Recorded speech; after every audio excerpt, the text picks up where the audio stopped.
জান্নাতুল বাকিতে বিশ্বনবীর অসংখ্য সাহাবা ইজমান শুয়ে রয়েছে, ওদের কবরের উপর একটা পাথর। বাংলাদেশে এরকম বিল্ডিং উঠাচ্ছেন, কারণটা কি? ওরা কি বিশ্বনবীর সাহাবীদের চাইতে দামি? বিশ্বনবীর এতগুলো সাহাবা জান্নাতুল বাকির মধ্যে শুয়ে রয়েছে, ওদের কবরের মধ্যে একটা পাথর।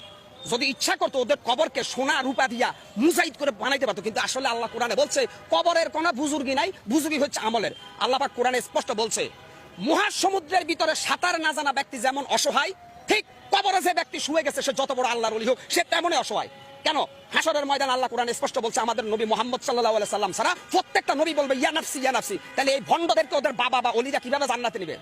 এই বেটা গাঁজাখোর, বেটা বদমাইশ, কোরআন নাই, হাদিস নাই, ফরকালের চিন্তা নাই, আইসাই কয় আমরা মাজারের ভক্ত। ওলি তোমরা মাজার ভক্ত, মাজার পূজারি, ওলিদের ভক্ত না। তোমরা শাহজালাল, শাহপরান, আব্দুল কাদের জিলানের অনুসারী না, তোমরা শয়তানের অনুসারী। ৯৬% মুসলমানের দেশে প্রত্যেকটা মুসলমানের ইমানি দায়িত্ব মাজার পূজারীদেরকে শায়েস্তা করা। এটা করে যদি আমরা মারা যাই আমরা শহীদ, আর ওরা আবু জেহেল।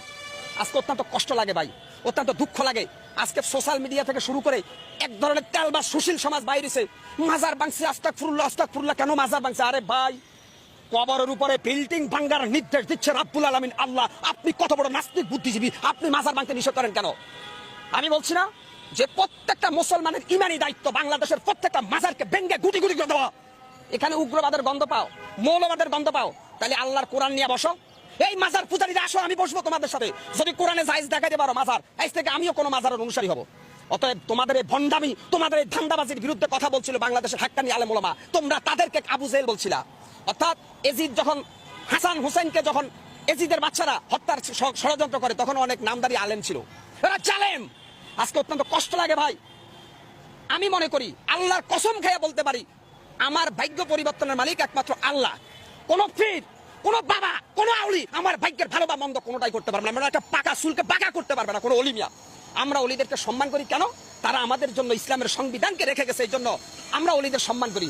এখন মাজার বাংলা কি শাহজালালের ইতিহাস মুছা যাবে? শাহপরানের ইতিহাস মোছা যাবে?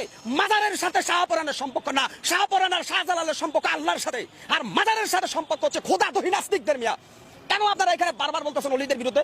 শাহজালাল, শাহপরান, ৩৬০ জন যে অলি আছে প্রত্যেকের সম্পর্ক ছিল আল্লাহর সাথে। আর যারা মাজারের মধ্যে সেজদা দেয়, পূজা করে, এদের সম্পর্ক ইবলিস শয়তানের সাথে। এরা শয়তান, এরা বাটপার, এরা ধোঁকাবাজ। কি হচ্ছে? শেখ হাসিনা প্যাসিস্ট হাসিনার আমলে হয়তো কেউ কথা বলতে পারে নাই, কারণ শেখ হাসিনা গোটা রাষ্ট্রটাকে জিম্মি করে রেখেছে। আজকে আমি মুসলমান, যেই দেশে মুয়াজ্জিনের আজান শুনে সূর্য উঠে, যেই দেশে মুয়াজ্জিনের আজান শুনে সূর্য ডুবে, সেই দেশে কোরআনের পক্ষে আমি কেন কথা বলতে পারবো না? মাজার পূজারীদের কোনো দলিল নাই।